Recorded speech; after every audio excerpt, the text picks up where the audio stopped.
cœur meurtri que nous avons constaté que la partie tchèque n'a pas voulu donner de visa au Mali. Nous allions aller faire les visas à Dakar, à l'ambassade tchèque à Dakar.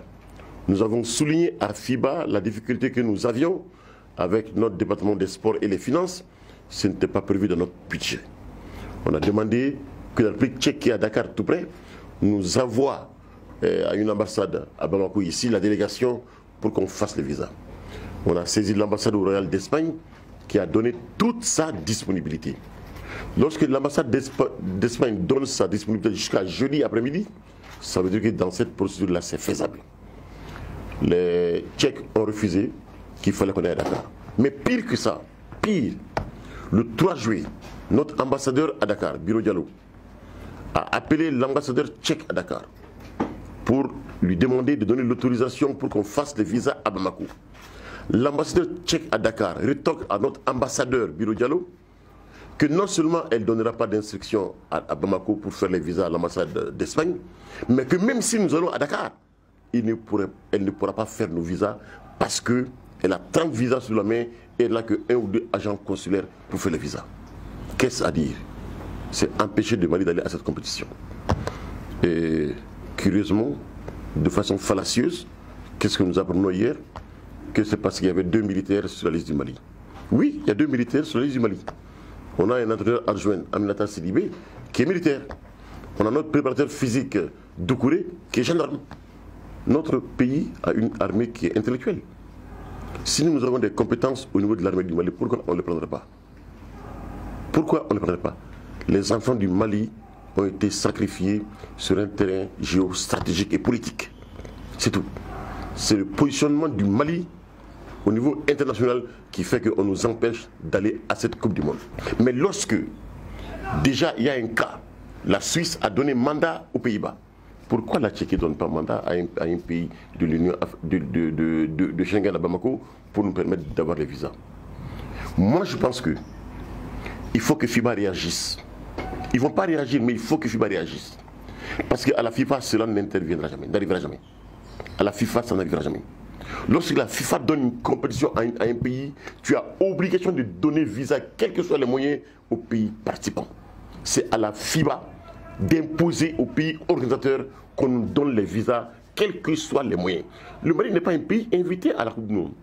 Nous sommes qualifiés par nos résultats. Nous sommes qualifiés parce que nous sommes champions d'Afrique. Nous sommes champions d'Afrique en titre. Et personne ne peut nous enlever ce titre-là. Donc nous sommes qualifiés à partir des faits de jeu. Mais maintenant, qu'on nous empêche d'y aller sur un terrain de politique géostratégique, ça c'est autre chose. Il ne faut pas que la politique se mêle du sport. Nous sommes des sportifs, ici nous ne faisons pas les politiques. Même si nous soutenons nos autorités dans leur choix. Nous, on ne peut pas aller contre les choix des autorités. Voilà, on nous a sacrifiés pour ça. Les enfants sont complètement à terre. La fédération est à terre, mais on va se relever. Je dis à FIBA, je dis aux Tchèques que le Mali va se relever. Le Mali va se relever. Le Mali ne va pas baisser les bras et le Mali va continuer à travailler. Nos enfants vont continuer à travailler. Nous avons demandé aux jeunes de se concentrer maintenant sur l'Afrobasket 2027 parce que ces jeunes de U19 vont devenir des seniors bientôt. Voilà les raisons pour lesquelles nous vous avons invité aujourd'hui pour parler de ce qui s'est passé pendant 2 mois. Ça fait 2 mois que nous travaillons sur ça, depuis le mois de mai. Depuis le mois de mai, nous avons saisi notre ambassade à Dakar pour que les Tchèques donnent autorisation. Mais même pour que notre ambassadeur puisse parler à l'ambassadeur tchèque, il faut 3 à 4 jours d'appel pour qu'elle réponde par un simple message. C'est du mépris. C'est du mépris. Notre ministre des Affaires étrangères s'est impliqué comme il le faut. Les affaires étrangères sont impliquées comme il le faut. Jamais je n'ai vu le Mali aussi mobilisé que pour cette participation. Le ministre des Sports s'est mobilisé. Matin, midi, soir. De 6h du matin à minuit, nous sommes au téléphone matin, midi, soir. Il a impliqué le gouvernement, l'ensemble du gouvernement, le Premier ministre. Tout le monde a intervenu. On nous a refusé le visa. Ça, c'est un refus de visa. C'est un refus catégorique. Mais pas pour des raisons sportives, pour des raisons politiques. C'est clair et net. Nous allons adresser un courrier à FIBA aujourd'hui dont nous rendrons public la teneur et nous expliquerons ce qui s'est passé. Tout comme FIBA a tout suivi avec nous. Mais tant que FIBA n'imposera pas aux pays organisateurs la délivrance de visa comme il le faut. Or, le Mali ne va pas à la Coupe du Monde en figuration. Le Mali a un rang à défendre. En 2021, le Mali était 4e mondial. En 2023, le Mali était 5e mondial. Nous avons un rang à défendre. On nous a empêchés d'aller et c'est regrettable. Surtout pour FIBA.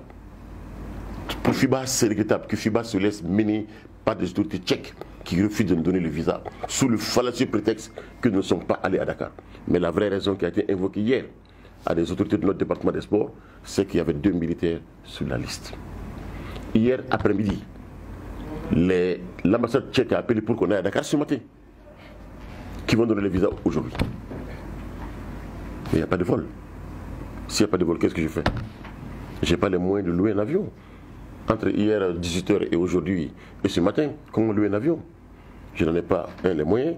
Je ne peux pas trouver un avion aujourd'hui. C'est des choses qui se planifient, qui se font à l'avance. 1, 2 jours, 3 jours à l'avance. Voilà la raison. S'ils nous ont appelés hier pour nous dire que ce matin, ils peuvent nous donner les 25 visas, c'est parce qu'il y avait un refus derrière. C'est simple. Il y avait un refus derrière. Ce n'était pas un problème de ils ne sont pas allés à Dakar. Et leur ambassadeur, le 3 juillet, notre ambassadeur m'a appelé, j'étais en Suisse avec l'équipe U19. L'ambassadeur du Mali à Dakar m'a appelé pour dire que les Tchèques disent que même si on va à Dakar, ils ne pourront pas traiter nos dossiers. Ça veut dire quoi? Nos dossiers devaient être prioritaires. Nous sommes un pays qualifié, pas un pays invité. Encore une fois, je le répète, nous ne sommes pas invités, nous sommes qualifiés. Et une Coupe du Monde sans les champions d'Afrique, ce n'est pas une Coupe du Monde. Je le dirai à FIBA dans mon courrier que je vais envoyer aujourd'hui. Sans le Mali, ce n'est pas une Coupe du Monde. Voilà. C'est une Coupe du Monde pour 4 continents, pas pour le continent africain. Parce que les champions d'Afrique, c'est le Mali. Nos amis de la Fédération espagnole nous ont beaucoup aidés. Comme l'ambassade d'Espagne était vraiment disposée à nous donner ces visas-là, mais il fallait que les Tchèques donnent leur accord. La Fédération espagnole nous a invités à aller faire des matchs amicaux en Espagne pour qu'on puisse rentrer dans l'espace Schengen et aller en Tchéquie. Malgré tout, on n'a pas pu avoir le visa.